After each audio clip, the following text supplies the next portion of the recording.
The following presentation will include a story and vocabulary words I want you all to learn.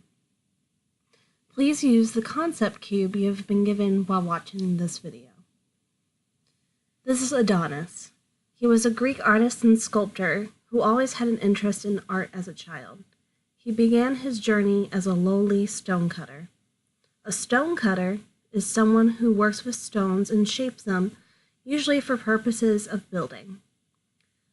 To discover the meaning of this word, one can look at each part separately, stone and cutter. Knowing both of those words, one can put them together to determine what a stonecutter does. However, one day he discovered how to create fresco paintings. To make a fresco, one mixes water with plaster and paints on the surface.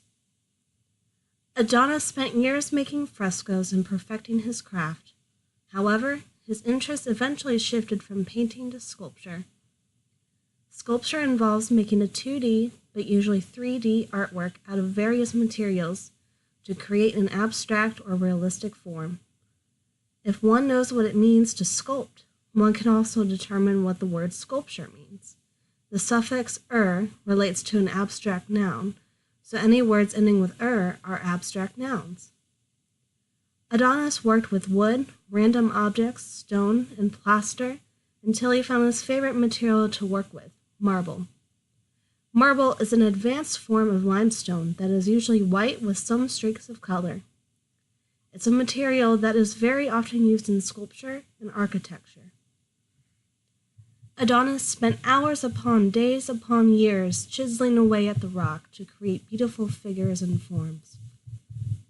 While Adonis had a great admiration for art, he also loved architecture. His favorite type of structure was the simple but elegant dome. A dome is a rounded vault, usually on the roof of a structure, and usually has a circular base. Adonis loved looking at them from the outside of the building, but also on the inside.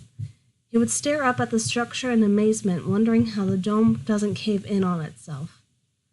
Adonis gained much fame through his artworks over the years, so much that he was offered a wondrous tomb for when he passed. A tomb is a large structure, usually underground, for burying the dead. They are often decorated with paintings and marvelous architectural features.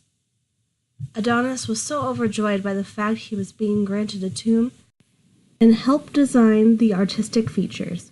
He died a peaceful death in his bed, and when the tomb was finished, he was taken there to rest.